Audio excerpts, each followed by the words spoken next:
आज बिहार पुलिस का रिजल्ट 2 दिन पहले आया।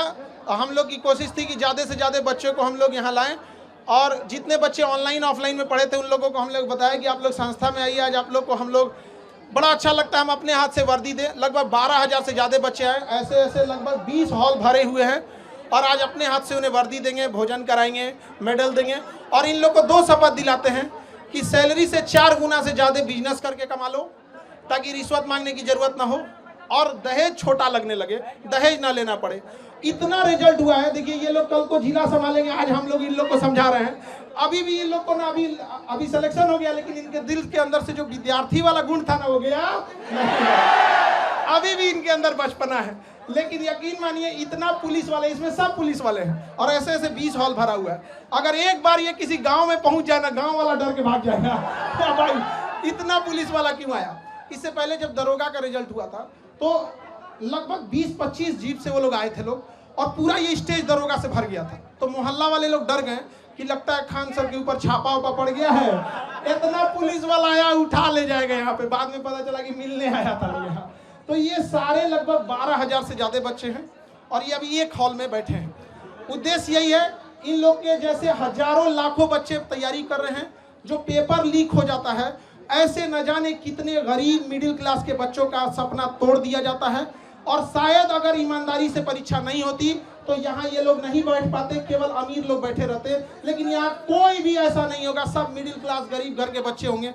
मकान मालिक के सताए हुए हैं हॉस्टल में। इन लोग को अगर मकान मालिक और बिजली विभाग से भी कहते हैं, आपके माध्यम से कहते हैं बिजली विभाग से भी, कि ये जिस हॉस्टल में रहते हैं वहाँ इन्वर्टर वगैरह नहीं रहता तो कम से कम स्टूडेंट एरिया का लाइट ना काटा जाए।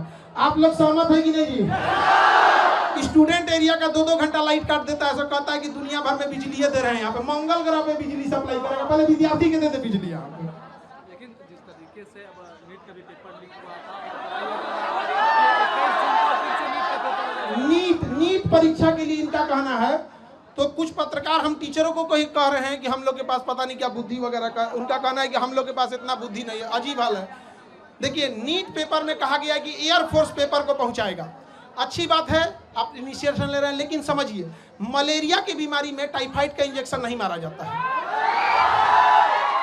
नीट पेपर परीक्षा पेपर पहुंचने की समस्या नहीं थी कि एयरफोर्स का हम यूज कर रहे हैं। समस्या थी जहां से छप रहा है, जहां से बन रहा है, वहीं पे लीक हो जा रहा है। जो पकड़े गए हैं टीचर, उनको फांसी अब तक क्यों नहीं हुआ, इनकाउंटर उनका क्यों नहीं हुआ, घर क्यों नहीं तोड़ा गया, उनका सवाल ये है। आप में से बताइए, इतने लोग, ये सब सिलेक्टेड पुलिस वाले हैं यहाँ पर, इन सब से कहते हैं पेपर लीक करने वालों को बकसना चाहिए जी, किसी को नहीं बकसना चाहिए यहाँ पर। और अगेन सरकार प्रयास कर रही है, एयरफोर्स भी इसमें ला रही है। बट समझिए ध्यान से, एयरफोर्स क्या करेगी? पेपर तो नहीं छापेगी, एयरफोर्स ट्रांसपोर्टेशन का काम करेगी, हेलीकॉप्टर से ड्रॉप कर देगी। लेकिन जहां से छप रहा है उन बेईमानों को जब तक सजा नहीं देंगे, ऐसे ही गरीब घर के बच्चों का हक मारा जाएगा। और जब तक हम लोग हैं, हम लोग के पास एक ही शिकायत रहती है गवर्नमेंट से कि भैया पेपर तो ईमानदारी से ले लो यार, हम आपसे क्या मांग रहे हैं। ये बच्चे कुछ नहीं मांगते, ईमानदारी से पेपर मांगते हैं। अगर परीक्षा टाइम से हो, देखिए अभी एनटीए को गरिया रहे थे लोग, एनटीए का एक अफसर है, वो कह रहा है कि पेपर लीक नहीं हुआ है, कुछ क्वेश्चन बाहर आ गए हैं। ये अगर हॉस्पिटल में रहता तो कहता है मरीज मरा नहीं है, सांसें बंद हो गई हैं। पागल है सब वहां बैठा हुआ, हम क्या बोलेंगे। अभी एनटीए को गरियाया, मन नहीं भरा, सीयूईटी का पेपर नाश दिया।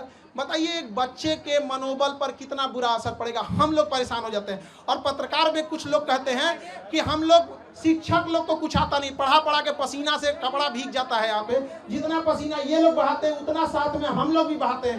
ये बैठ के पढ़ते हैं, हम लोग खड़ा होकर पढ़ाते हैं यहाँ पर। लेकिन अगर कोई पेपर लीक कर देता है ना, बताइए कैसे बर्दाश्त। ये एसी में रहने वाले को नहीं पता चलेगा कि इन बच्चों का पूरा चेहरा देखिए कि पढ़ते पढ़ते भीग जाते हैं पसीना से, लेकिन कोई सुनने वाला इनका नहीं है। इतना प्राउड फील हो रहा है आज आप पढ़ के और आपको जॉब लग रहा है, मिला बिहार पुलिस में, तो क्या कैसा लग रहा है? बहुत अच्छा लग रहा है। अपने घर के पहली लड़की हूँ कि मुझे जॉब मिला है सरकारी। अच्छा, घर के पहले बच्चे यहाँ पे।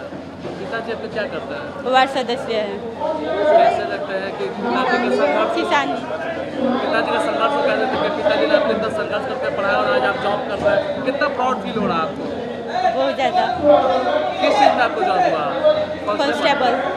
क्या नाम हुआ आपका? सरिता कुमारी। बहुत अच्छा हुआ है। पहली लड़की है जो अपने फैमिली मेम्बर्स में पहली बच्ची हैं वो चाहे लड़का हो या लड़की, फर्स्ट में मैं हूँ जो कि सरकारी नौकरी करने जा रही हूँ।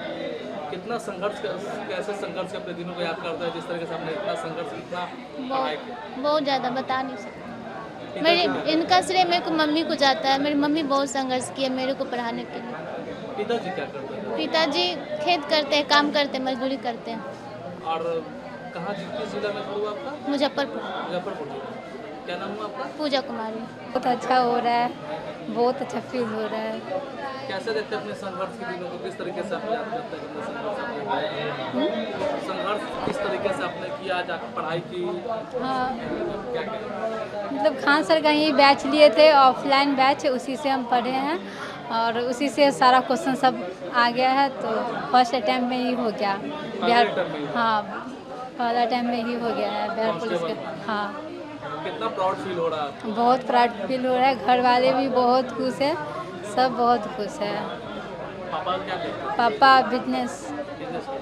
जैसे कि मैं सो रहा हूँ तो पिताजी को जगाना है मुझे, तो वो डायरेक्ट उठाने के बजाय, और हिंसा की परंपरा मेरे यहाँ नहीं थी सौभाग्य से, तो वो क्या करते थे कि उस कमरे में आ जाएंगे या बाहर से गुजरेंगे और चौपाई बोलेंगे, प्रात काल उठ के रघुनाथा मात पिता गुरु नावई माता। कभी कभी मैं गुस्से में उठ करके अरे पापा चरण स्पर्श किया और सो गया। मैंने कहा अब मत उठाना।